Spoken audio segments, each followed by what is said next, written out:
Hey guys, welcome back. It is your favorite Gimp with a Limp, and I'm here with something a little bit different for you. I got a press email from Slitherine Games, and it's got a whole bunch of links for a bunch of different games they've got coming out.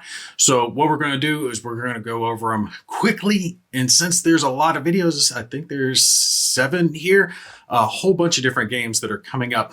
I'm not going to spend a huge amount of time on all of them because otherwise this video will be like 2-3 hours long. I am going to cut out parts of their stuff, but I really kind of want to focus on the game footage itself and let you guys see that. Okay, so this first one is Ancient Arenas Chariots. And from what I can see, it's basically a chariot racing game. Difference in this one, though, is it's like turn-based. So this isn't like GTA and a chariot race. This is more strategic, which Slitherine Games, you're going to anticipate that, right? Strategic type game, where you're making choices, right? As you're going through and you've got these little blocks of time, so a few seconds, and you got to decide what you're going to do. And from what I've seen of it, you can play it in a couple of different ways, where it's kind of like real time versus more of a turn-based thing where you got a little more time to figure it out. But let's pop in here and see what we've got. I'll start it up.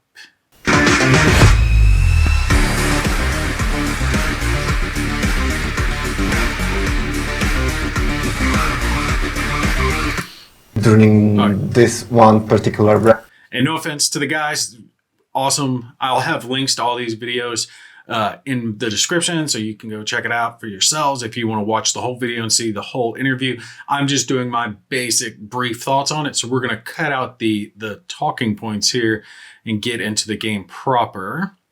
And here's where they start discussing how to set up your game.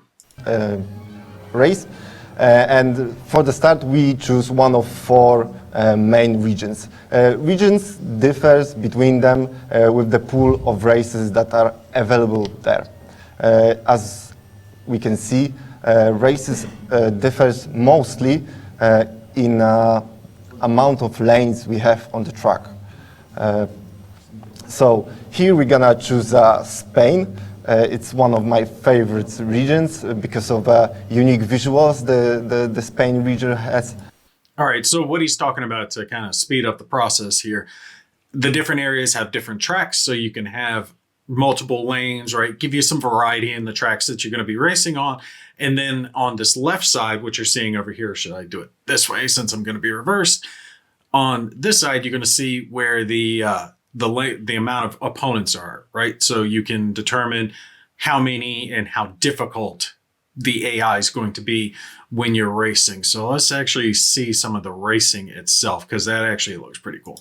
And you can see here that he's got a bunch of different opponents. It shows some of their stats, you know, how good they are.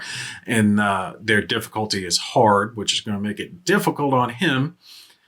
And here, this is showing his chariot. So you can pick between different chariots.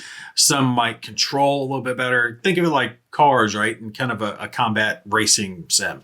You would have cars that might be faster and less durable, lighter weapons, but they're able to maneuver. Or you've got some that are heavier, better armored, better weapons. Same principle here when we're talking about our chariots. So if we get into the race proper, it actually does look pretty cool. I got to give them props for this. And it's like we can see who are our opponents right here. We can see what is their sigil, and this particular one outlined guy, here we are. And now I'm choosing the first order. It's we can see how far will I go by choosing this one or this one. Here I have a choice between the normal acceleration and whipping. Whipping is gonna take me more further and faster, but whipping your own horses may make them take damage. So I don't want that, and I will start with a regular acceleration. Here we can see that we have a dynamic camera. We can change angles of it. We can see everything from behind of our area. I will have fun a little bit with it to show you that you can adjust it however you want to capture the best moments. So after this, I have to make the decision because the corner, the curve is coming to us, and I have to decide if I want to accelerate, to go faster, or maybe this time I will decide to take a fight because I cannot go. All right, so as you're seeing at the bottom part of the screen here, all of these are the different orders that he can give to his chariot between whipping the horses. That's just, wow, don't whip your horses. I know I was making the hand motion, but don't do that to them. Change the lane, try to ram, use a weapon, all those different things that you can do. All that's listed down here at the bottom. So watch as they come around the curve. It's actually kind of cool here. Go left, I cannot go right, I cannot change the lane. So how about making it worse for my opponents? So I decided to whip my enemy because the curve is close, and sometimes going too fast is not good for them. Oh, this time I slowed him down because I can decide if I want to make him faster, to make him maybe roll over on the curve, or make him slower this time.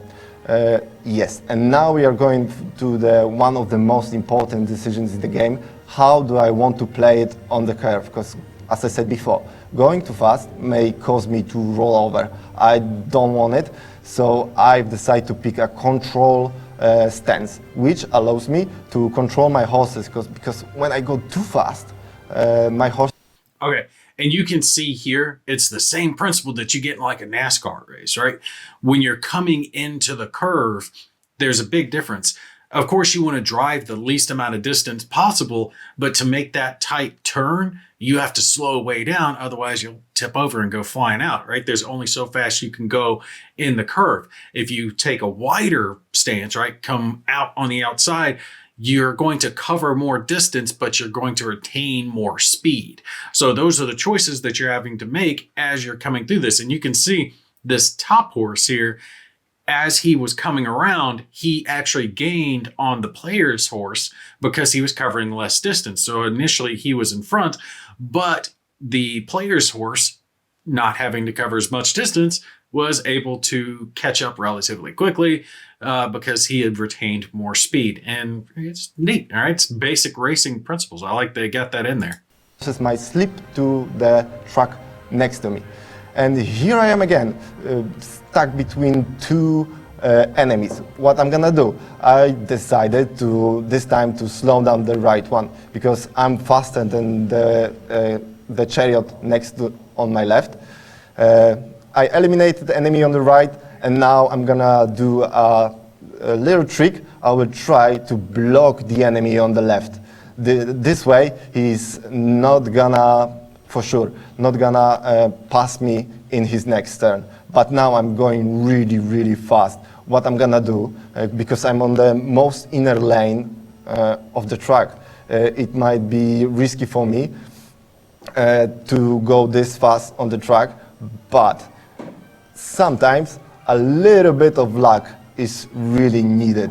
And I'm just taking a risky decision because I know that looking at the minimap, I can see that most of the competition is behind me, but there are these two guys that can catch up to me, and I'm trying to take that risky decision. Okay, let's go full speed, most inner track, and I wish the best if I manage to survive it. And luckily, I did it.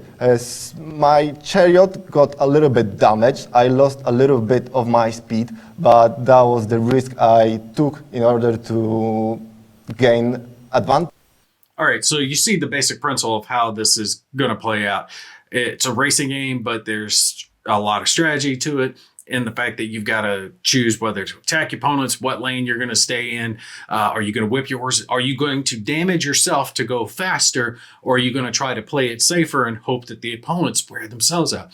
Looks really cool. If you're into ancient style games, especially if you're into racing games, definitely looks like one worth checking out. So Ancient Arenas Chariots, first one in our little review session here. Next one, this doesn't even need any introduction. Come on, it's Warhammer, man. You gotta love Warhammer. I love Warhammer. Now, I actually made a mistake when I originally was eyeballing this because I thought I had Battle Sector. I don't. I have Gladius, but I don't have Battle Sector. I have a different one. The Sanguinus, I think it is. There's a couple that look kind of similar. The Hex Encounter Troop Squad type gameplay. There's the Warhammer, I believe it's Sanguinus. I gotta look up the name. Sanctus Reach. That's the name of it. There's that one, and then there's this one, Battle Sector. Battle Sector is getting an expansion. Now, before we talk about Battle Sector, since they mentioned Gladius here, I didn't see a whole lot of footage of Gladius. I've played Gladius. I played a fair amount of hours in Gladius, and I'm just going to tell you flat out. If you like Civ games, like Civilization 6, the newest one, any games of that ilk, and you like Warhammer, get Gladius. Hands down, that's it. Cool game. A lot of fun. It's one of those where you have your main city, or sometimes you only have one city. It depends on your faction. But you have your city and you try to expand out across the map and gain certain resources, make new cities, build more troops. And of course, because it's Warhammer, they're not doing this whole, let's build up a religion. Let's go for a peaceful victory. It's Warhammer. Let's kill the enemy as quickly and as hard and as fast as we can. Gladius is just freaking awesome.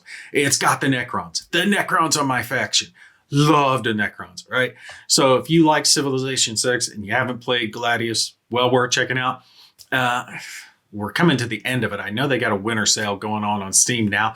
I would check if they've got any of these on sale currently, because I don't anticipate Steam having any more sales for a little while. But Gladius does go on sale rather often. If you see it on there on sale where you can pick up the game and all the expansions, boom, it's an easy buy.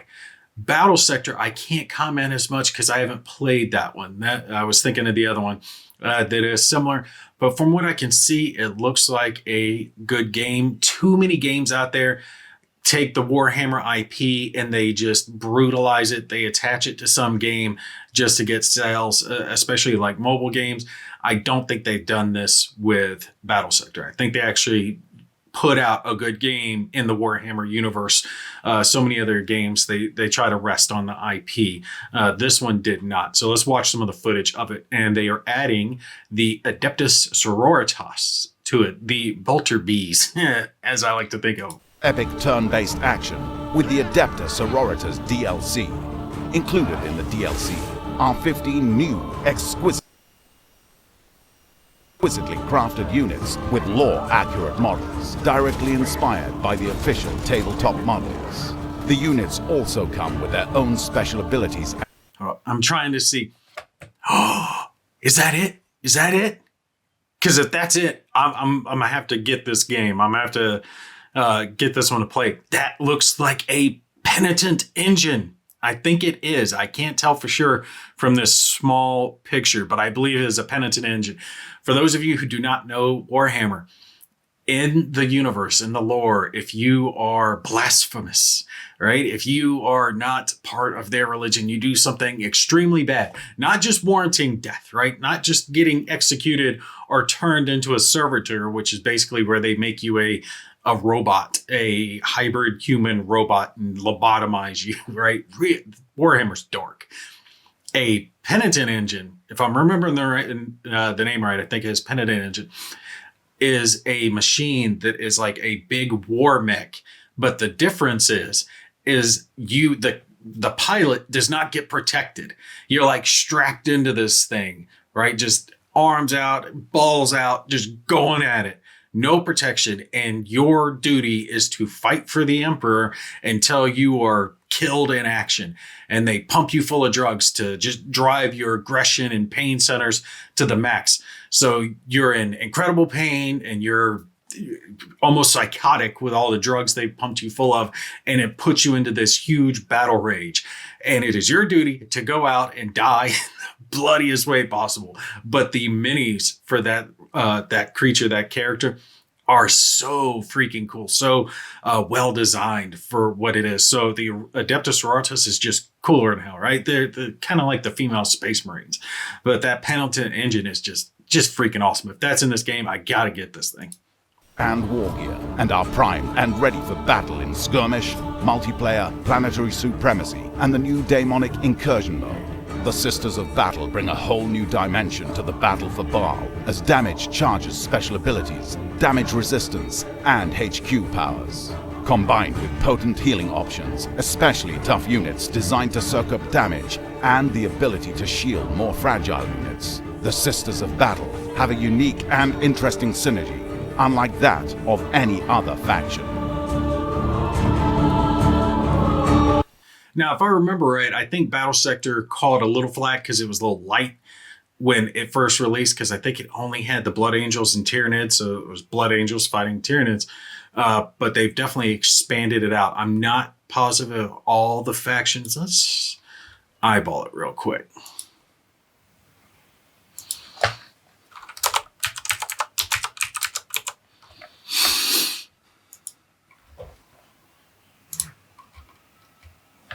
All right, so Battle Sector is on sale right now. Freaking awesome.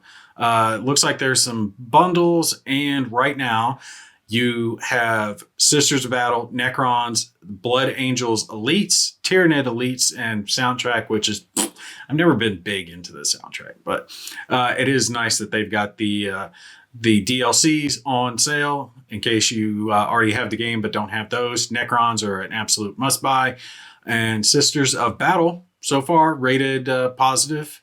But like I said, I haven't played this one, so I can't comment for it specifically. But actually, let me eyeball the rating. Very positive. All right, so looks like we're good to go as far as Battle Sector is concerned. Definitely check it out. And like I said, Gladius, hands down, you're good. Get it. If you're Warhammer, you probably already know about these anyway. So let's see what we got next. Headquarters, World War II. Let me back this up because this caught my attention. This looks like up the alley for someone who likes games like Company of Heroes. So let's watch a little gameplay here real quick. The footage we have at the moment that's just starting, it's the player starting to position his troops on the map. And as you can see sort of top left, there's primary objectives is to sort of capture 3 key points in the town. So that there are primary and secondary objectives within each mission, and more objectives sort of tend to appear as the mission progresses. Alexander?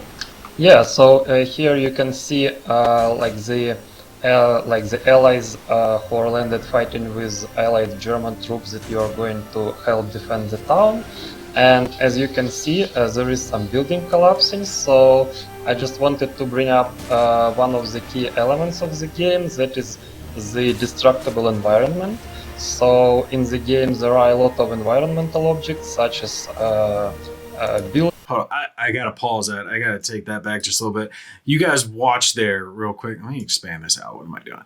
And as you can see, there is some building Watch these collapsing, buildings here. so I just wanted to bring up one of the key elements of the game, that is the destructible environment. So in the game there are a lot of Okay, that's awesome. That is just so cool, man.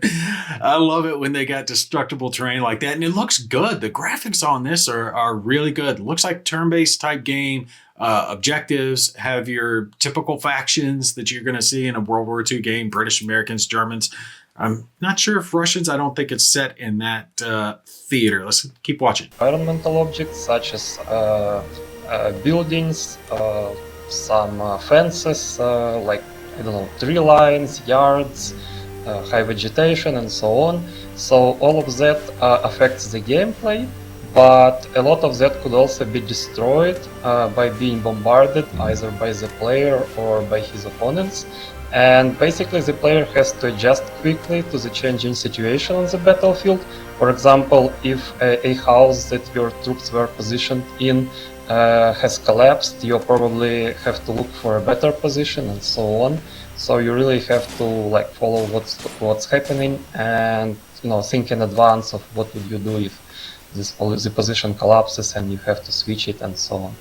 Okay, so I pulled it up real quick just to see, because there's a lot of games here. I can't remember all of them off the top of my head. This one has not released yet, but it is coming soon. I might, beg my contacts, see if I can get a preview copy so I can show you guys that a little bit sooner. but it's saying it's exactly what I was thinking it was. Turn-based strategy game, battlefield tactics. It's really making me think turn-based Company of Heroes. So I'm really excited for that one because right. Real-time action games, they're fun, stuff like that. But to me, the turn-based ones almost feel more tactical because you have to plan out all those little choices and then see how it all works, right? Your battle plan, how well it plays out. So I'm loving Flashpoint campaign Southern Storm so much because you lay out your battle plan, then you watch, see how it works. Check out the videos I've done on that one if you haven't seen them yet. All right, so let's watch just a little bit more of this. So here you can see some machine gun action. And as you can see... All right, before he continues, check up here in the top right. Your unit's attack, your hit percentage, graze, miss, all your stats of what you're firing and who you're firing at are showed up here. I like that. Gives you enough information to make your choices. The infantry in the open is like really vulnerable, but there are some guys hiding behind the truck, so they have better protection, and now they will retaliate with some anti-tank rocket launchers, and you can see the building being damaged. Also, flamethrower units are really effective in close combat, but they better dealt with from afar. Flame units are effective. Like, okay, yeah, no shit, buddy, we know.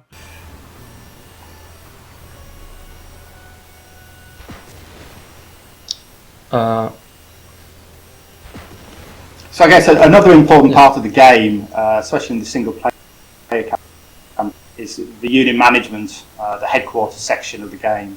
So between missions, the player, you can sort of choose which units get special abilities to level up, new abilities. You can assign heroes to certain sort of vehicles, and there are headquarters skills that you can sort of invest in and sort of unlock new ones as well. And you do carry an army through from mission to mission as well. So it's a nice replay. Yeah, let me back that up just a little bit. Something I was looking at. Okay, over here down at the bottom right, you can see all the different orders, right? And there's hotkeys for them of what your units are capable of doing. Down the center, we've got all of our units. And I'd like it, you see right here, the unload option. So as this half-jack's coming up, his objective was to come up and drop some infantry off so they could get stuck in. And from what they're talking about, sounds like you can upgrade your units, and I'm guessing buy new units. But one of the things I like that I was seeing here is a lot of games, they have it, all right, kind of like Battle Sector that we were just watching. You hit or you don't hit. Now, yes, there's morale and Warhammer, but it's not as big of a deal. This is going for the more realistic option in the fact that if your troops take a lot of fire, if they're catching shells from tanks or mortars or a lot of small arms fire, they might not get hit, but their morale's still going to go down. And you see right here the effects from the hit, where it's talking about that there was a graze and morale damage. And these guys obviously took enough morale damage that they're going to flee. They're like, okay, I'm done. We're not going to keep this up. I'm telling you, this one definitely looks good. I'm going to keep my eye on it and hopefully cover it soon because I am freaking loving the graphics here, the destructible buildings, the turn-based nature of it. This is all kinds of up my alley. All right, the next one we got is Fields of Glory Kingdoms, rather. And I know there are already Fields of Glory, but I believe it is a Civil War version right now.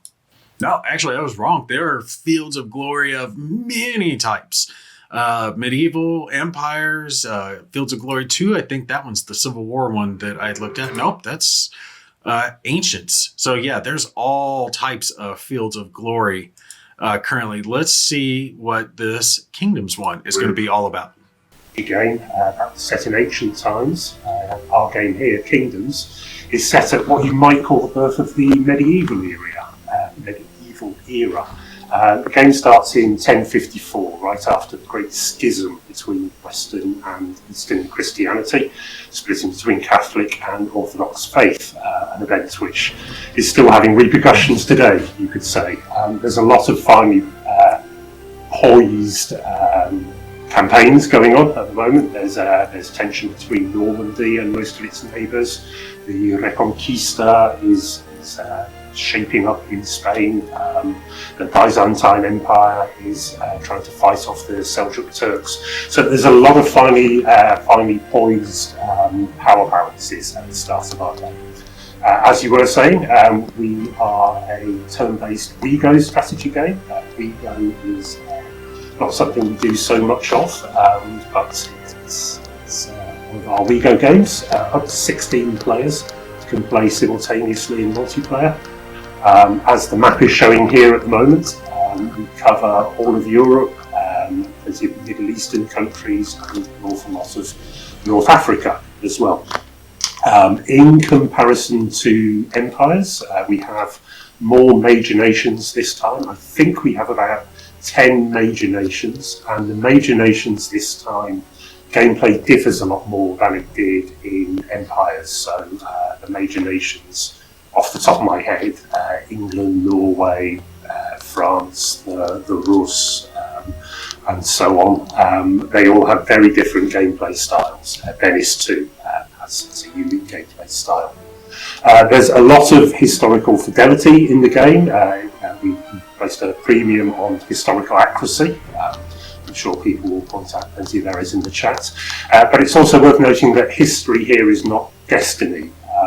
Normandy is not fated to conquer England, whatever happens. The Byzantine Empire is not fated to lose all of its lands. Good players will be able to achieve whatever results they intend to achieve. Great. Yeah, this one obviously is giving me those Europa Universalis type vibes. Not exactly the same, but similar in the fact that you have a world-based, or a good chunk of the world-based grand strategy game where you pick some faction and you're going to try to use that faction to overcome your opponents in a number of ways. Obviously, militarily is going to be a prime one, and you're trying to take out their nations, take over, and expand your nation to as large as you can. Now, I pulled it up on Steam again to check it, and it is another one that is coming soon. So I don't know exactly when it's coming. Hopefully sooner rather than later. Says politics, religion, war, they are nothing without a legacy that can stand the test of time. Lead any nation and turn it into a mighty kingdom in one of the most compelling grand strategy games ever created.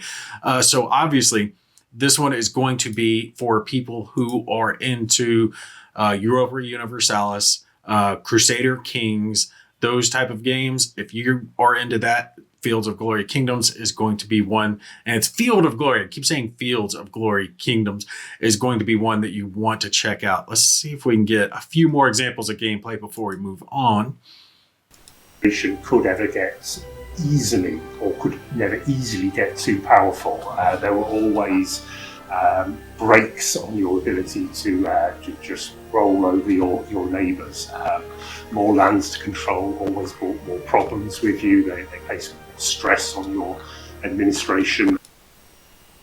It's a new part of the game. The grand campaign is 220 turns, each turn being a year long. So you're not playing as one character trying to seize control. You're playing as an empire. And as an empire, you're going to need a strong dynasty. A strong dynasty, the currency by which the success of your empire will be judged at the end of the campaign is legacy points. A strong dynasty is essential to that. I can see we're showing the screen here that shows our dynasty screen. We have sons and we have wives, first of all, rather, before we get to children. We have wives and courtesans. I'm not sure there are any courtesans on screen there. Poor man in France. All right, so seeing him talk more about this definitely gives me those Crusader Kings vibes, right? Your lineage, carrying on your family line. You're going off of too large a chunk of history to be focused on just a single section, single king. So you've got to worry about your heirs, having a wife, having a son, having a daughter, someone to carry on your family line, so you can continue out and see how it goes. And I'm looking at the map down here, and it looks like the Nordic countries are in it. And if so, I am so going to try to Ragnar Lothbrok this thing and try to go with the Vikings, because I love doing that. Those my favorite scenario in Crusader Kings was taking over from the Vikings, and especially Bjorn Ironsides. Love that. Starting with him and trying to raid and conquer and pillage and do the whole Vikings thing. Obviously, if you like Crusader Kings, this no-brainer. Definitely check this one out. I am interested to see how in-depth this one's going to be. Because for me personally, right, I know a lot of people love it where you can get into the minutia of it, but sometimes it becomes too much, right? There's that, for me personally, again, that fine line between depth and cumbersome, right? You want to get into it to a certain level, but you don't want to get into it to such a deep level that the game is overcomplicated and you can't play it. I'm not getting those vibes from this one, so I am definitely intrigued to try it out later. But let's move on and see what we got for our next game. All right, next one, Starship Troopers, Terran Command. I know this one is out already. I was actually surprised it was Slitherine. And just to show you guys really quickly, it is, like I said, already out, still on sale until January 5th, and obviously very positive reviews. Starship Troopers has done really well. I have kept my eye on this one, but let's see what else they're talking about with it. Or unlock more areas on the map, or get more war supports. And it's been very interesting to get feedback from players on mechanics like these, because we're always looking for player feedback and how to basically do more with the game. That sounds great. What I really like to see, was community members sharing their own high scores on Discord and on the forum and on Steam. And it was really good to see them competing and comparing their own high scores. So that's the type of community content that can really help. Overs, and other scenarios are like really the classic defend the outposts inspired by the famous movie scene of Whiskey Outpost, where you have to defend your base against lots of endless hordes basically of arachnids. And the quality of the scenarios has been really high. We're very happy about that, to see basically how enthusiastic people are about being able to use the editor. So it's now an open beta, which means that everyone can use it. If you jump to the beta branch on Steam, and we actually allow everyone to play the scenarios in the live version of the game already. Last week, if I remember. All right, so they're talking about they put in a scenario editor, and I love it when a publisher does something like this, because that means that you have given your game just a tremendous amount of replay value, because no matter how good a publisher is, they can't compete against the internet hive mind, right? It's where the whole modding and editing community came from. When you have so many other people out there being able to work on something, they can come up with just a huge variety of things that no company could compete with by paying their relatively small group of employees to develop it. So by giving this editor out there, you're going to get that just tremendous replay value out of the game, because you'll be able to download just a wide variety of scenarios. And if you think about it, some of our best games out there, like Dota, they were originally mods. They were originally edited from a different game, and then they became games in their own right. So it'll be interesting to see how this develops out. Let's see what else they got on Starship Troopers here. All right, they're saying achievements are coming, which me personally, I never really cared about achievements. They're great and all. Some people put a lot of credence into them. I just don't, because it's not been a big thing that I've been overly worried about.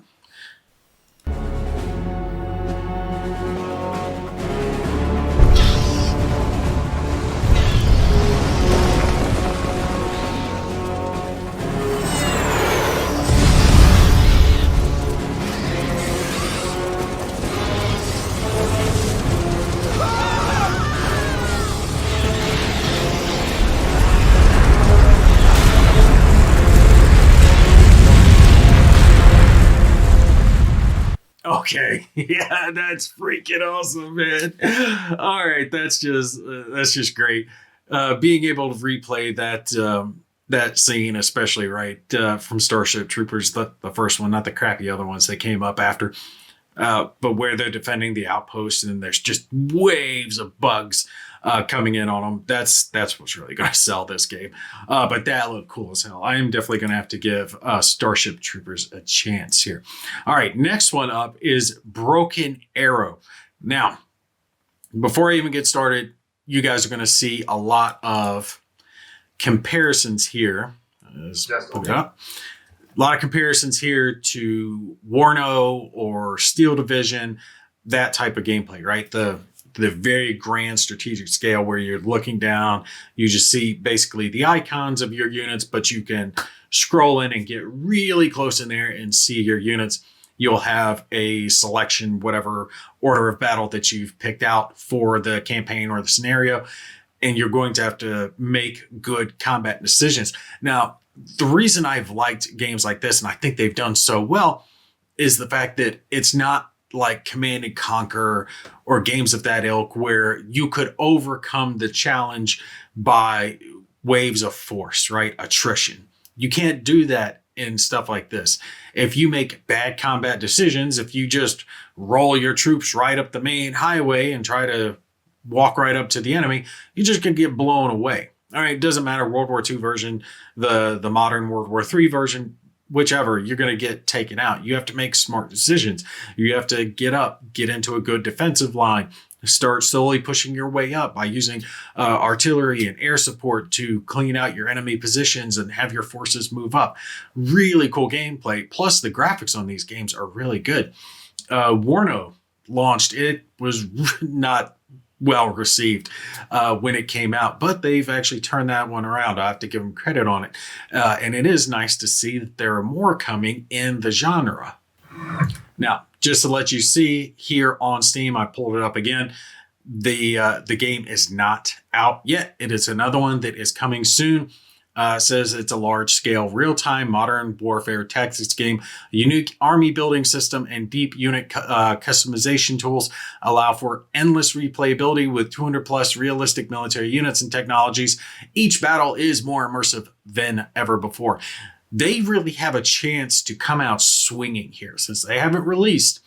If they have a better launch than Warno did, they could really come out and usurp some things because, like I said, Warno's good now. It's doing fine now, but it did not launch well. They had taken some steps backwards. So if they are at least to that level and then have some unique things that they're bringing to the table as well, Broken Arrow could definitely be a threat to be competed with. Let's see a little bit of gameplay here.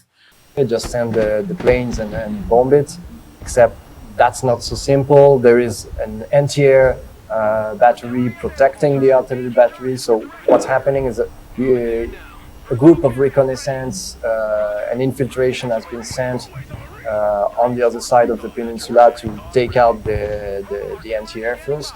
And once it's done, this is the goal. This is the moment to send the main fleet.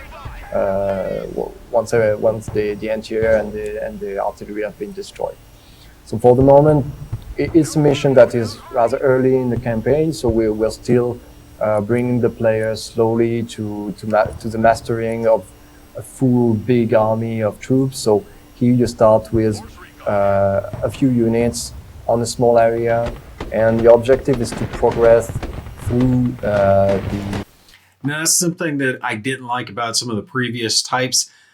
Steel Division did have a kind of campaign system. It did pretty well. Grand battlefield where you'd move along and make your choices, and then it would get down into this type scale of map. But I don't think that their single-player gameplay was as fleshed out. The main purpose of the game was online matchmaker, right? Not something I'm as much interested in. I'd love to see a really fleshed out single player campaign here in this type of gameplay, right? The whole red versus blue, take them out, make your right choices so you can see it. If they come out swinging with a good single player game and obviously good multiplayer, like I said, I think this one's going to be a contender. The different building, to move from building to building to get your way through your objective. And So what this mission is teaching is urban combat here at this moment. You are facing, there was a tank that was just destroyed in a dominant position overlooking a big park, and it's completely suicidal to go head on with a tank, with infantry transports and infantry. So the good way to play, the right way to play is to go around on the left side. You have different buildings that can cover your approach. You can also help these by dropping some smoke with your mortar. You've seen that at the beginning of the video. Well, they're also building now. No, right now it's the debris of the of the building. That's a bit different, yeah. That are taken. For the smoke, it's like it's white phosphorus. So you see different particles going on the side. Okay, I gotta stop this because oh man, I'm getting a little excited for it. I gotta say, graphics are good. I like the combat, the sound differences. You're pulled back, right? You've got this high level thing, so it doesn't obviously sound like you're right there on it. But the small arms fire, the little flashes of gunfire that are going on down on the ground, and then you're seeing the tank shells, the AT-4 rocket launchers going back and forth. It looked like some tow missiles maybe were being fired. And you've got those big explosions, smoke going off, the artillery coming in, buildings actually taking some damage. Really liking the look of this and the graphics of it. It is absolutely catching my attention. I know I got to move on. I can't make the video forever, but I want to watch some more of this gameplay. Let me move it forward a little bit, and we'll watch just a little bit more. And we'll get back. Currently being tested or currently being produced. I mentioned like the ground launch Tomahawk. This is something like that is being developed at the moment, like 2 Tomahawks on an unmanned GLTV platform.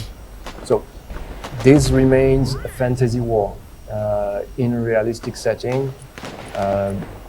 We have included all these elements because one of the core of the game is to give the creative tool to the player with the scenario editor, and we want people to be able to create what they want. If they want to create a simulation with only the vehicles that were available this year, they can do it.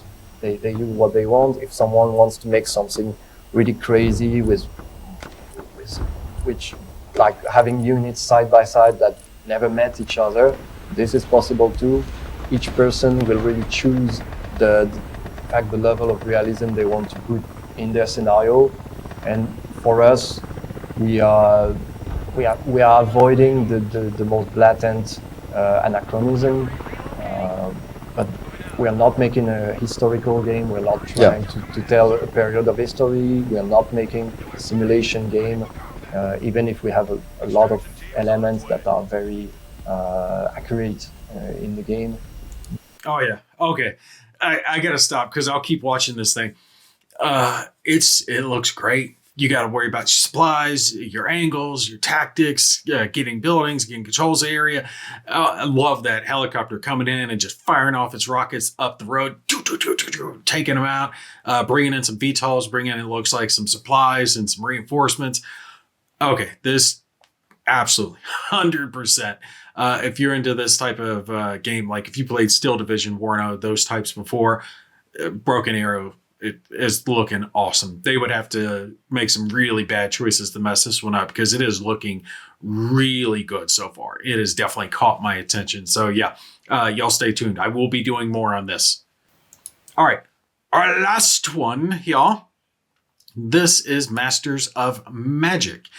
And for those of you who do not know, Masters of Magic is a game from the 90s, and it has been redone into the modern version, right? They've revamped it and turned it into good graphics and everything, what you would expect from, a game made now. Only thing, and I got to hit them on this a little bit because I've actually watched some on this game already. And this, I like Slitherine, but I got to be honest on it. I think some of the mistakes they made on this one is that Masters of Magic was a phenomenal game for its time in the 90s. But now, right, people have learned, they've developed, game development has changed tremendously between then and now. And because of that, we do a lot of things differently, obviously.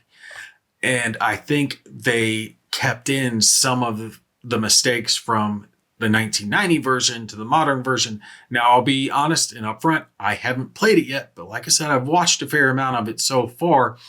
And I think this one, they goofed in a couple areas because they didn't revamp everything. They just basically made it the modern version. Now, I'm not trying to hate on it. If you liked Masters of Magic from the old days, obviously this one's probably already caught your attention. You probably already heard of it. Just in case you haven't, think, what's the best way I can say this? Civilization with wizards, right? You've got your little wizard castle and you try to expand, but you're still going to have supplies and resources and your colonies, your cities that you're going to expand out, your soldiers, your troops, and there's different types of factions that you're going to have, right? So instead of different nations, different factions, and different factions have different units, but then you also have like spells and stuff that change all that up. Let's watch a little bit of the gameplay here, though. So it had to be that. It couldn't be anything else for me. And you got the paladins, so we can just yes, and we got paladins. So. Yeah, exactly. It's the metagamer in me also approves. But they got killed during the early phases of the game. Their immediate replacement is the pikeman, which is a sort of next step of. Just so you guys know, the stats here that you're seeing. The swords, the more of those they have, the better. Think of that as like a die per sword. Same with ranged armor, resistances. The more of those that you have, the better the units are. Some units will have different amount of hit points. So these pikemen, right, they've only got one hit point. They take a hit, they die, right? The ones that have more hit points, they take hits, they're still going to stick around. And then the rest of their stats down there, if they've got more movement, they're going to move faster, how much their upkeep cost is, right? What you got to pay to keep them on the board, and ammo if they've got ranged ammo restrictions. Basic foot unit. And then we also added some Hyman cavalry, which is, once again, an expense step up. These are more mobile and therefore somewhat more useful. Slightly better offense, but not quite as defensive. This I picked up from an event, so I've got some sprites, which is always nice. They've got great scouting, so I used them to scout out the upper territories here, so I could see what was going on in the world. And then we have the heroes, which I got an all-girl team here. It wasn't planned, trust me. The events are random, but I ended up with Valenar the Bard and Shuri the Huntress. So those are my heroes, and they've grown with the army during the early game. Yeah, and it does have that, I forgot to mention, that Heroes of Might and Magic type feel with your heroes as well, right? You saw they had more hit points, they're a little bit stronger. So Civilization, Heroes of Might, Magic, that type thing, magic, all that good stuff. Of course, nice. So Master of Magic is obviously a game about magic as well. So shall we take a look at your spellbook as well? Yes, of course. We maybe look into the magic screen first. So there's a few things going on. You're splitting your magical power, if you will, between research, casting skill, and mana. So depending on your situation, for example, if you're engaged in a war, you might cut down on your research, for example, to focus on your pure casting ability. So there's a dynamic to it there. And then your actual spells themselves, you have the selection to research from, and then the selection that you can actually cast or you're in the process of casting. So Merlin's got access to life and nature, so I have various life and nature spells. And obviously, as you go around the map, picking up new areas within your sphere of influence, that will give you more of those magic points that he was talking about on that little moving scale. So you'll be able to increase your power as you go. Just as a reminder, there are almost 200 spells, or over 200 spells. Am I correct? So there's an enormous variety. There's also almost 200 unique unit types.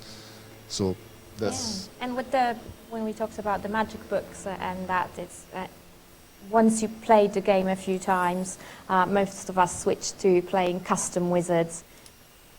I wanted to move it up, show a little bit about the combat, let you guys see that.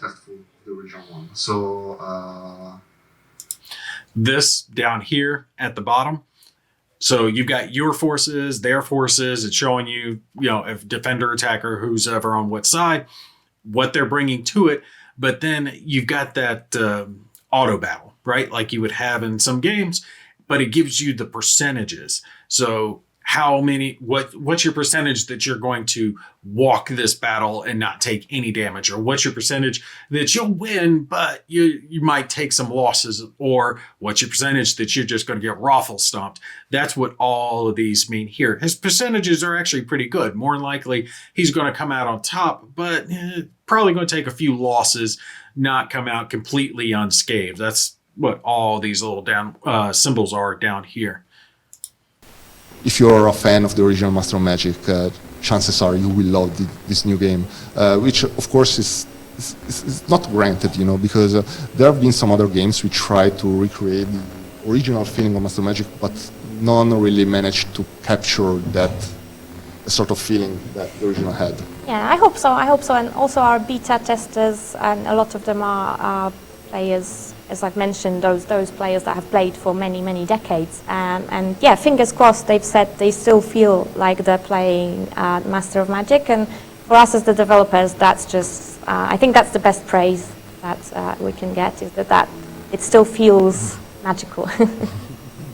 Right. Yeah, so I've just, while you were talking, I've just built those catapults and I've assembled the... Give me 1 sec. I want to see if I can find a battle where they don't auto-resolve it so I can let you guys see the actual battle itself. I attacked them, so... Okay, here we go. Oh, I like the map. It's very foresty. War bears, yeah. Right, area. Seems small. Yeah, they are very nimble and can... Fire first. Yeah. They can deliver a punch. By the way, guys, sorry for the little staticky sound that's on the video. That's not on my end, so there's nothing I can do to get rid of it. My apologies. Okay, so I have a hero here. She's actually capable of casting as well. So what's your strategy here, actually? I was wondering. Well, what's interesting about this is that this is a nature node, and therefore any spells that I try and cast that are not from the nature class, if you will, may potentially just be stopped outright. So it's very risky for me to use any magic that's not of the nature type. But I do have some nature spells, so I'm not defenseless here. So I've got stone skin and greater strength. So I'm going to stone skin these guys because they were hit with ranged attacks. So the AI might try and finish the job there, and I'm going to try and prevent that from happening. And then I have these very slow catapults. So general strategy would be to just defend them while they do this.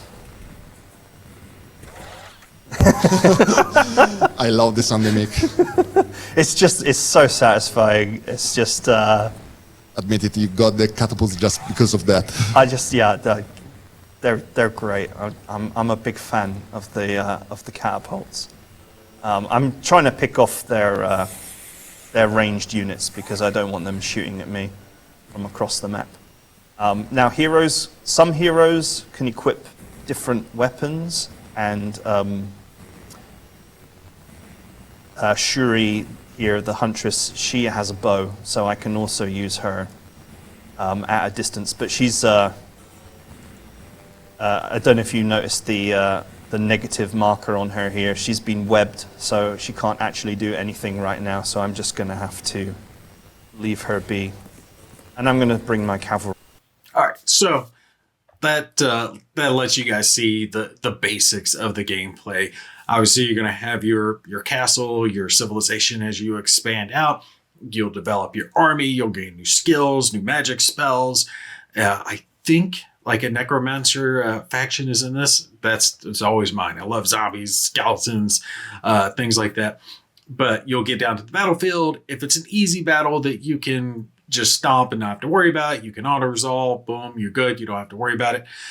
You can actually choose whether or not to use spells in the auto-resolve because the AI will use your magic if you allow them. So you can make that choice whether or not you want to allow them to waste your mana or not waste your mana, but that will affect your chance of winning. If you allow them, you might not do as well because they'll take all your, or you'll do better in combat because they'll use your mana, but you won't have it for use later. So you have to kind of consider the pros and cons on that. But battle is your standard hex encounter type battlefield or hex and units, and you make your choices, try to take them out, and use your heroes to the best ability when they have their spells. This one, if you're a fan of the original Might and Magic, I didn't get to play that. I was a little too young for it at the time. This one's probably already in your purview. You probably already checked it out. I just wanted to be upfront that there are a few bugs, a few quirks with it. Like I said, it wasn't a perfect remaster of the game, but there's no game out there that's perfect anyway, so it doesn't really matter. If you enjoy these type of games, it is a good one. It has gotten good reviews, so it's definitely worth checking out. And just to show you guys, I did go ahead and pull it up on Steam as well. It has the mostly positive rating, so better than average reviews on it. But unfortunately, it's not on sale right now. So if you're waiting for that, you might have to wait for a little bit. But they do have a bundle that you can get. So if you want to get the bundle is on sale for 21% off. But that has, like, I think the original and some DLC content on it. Let's see here. Yeah. So like the classic Master of Magic is there, and then the new one, wallpapers, and then the caster. So that looks like it's for the original as well. So you can get all the Master of Magic content, and you can get it for a couple bucks more than just the base version of the game. But if you want, you can wait for this one to go on sale later on. All right, though, that is going to finish me out. I have covered a wide variety of games. I do appreciate you guys taking a look at them, and I appreciate Slitherine sending me the little press kit. They didn't send me the games. They just sent me all the links to this and, you know, asked us to put the word out, and I don't mind doing that because all the games are definitely things that I like. I got a wide variety of tastes. I like modern stuff. I like war stuff. I like fantasy stuff. A little bit of everything is going to catch my attention. Now, I will tell you guys, from my personal opinion, the ones that caught my attention the most, definitely probably are going to be the Headquarters World War II, absolutely Broken Arrow. I mean, come on, that thing looks freaking excellent. And the Warhammer stuff, because it's Warhammer. Those really caught my attention. I cannot wait to try Headquarters World War II. That just looks phenomenal. Graphics on it, excellent. So you guys stay tuned. I will absolutely be covering those as soon as I get a chance to. Hope this was informative. If you got any questions, feel free to put them down in the comments below. You guys take care and have a happy new year.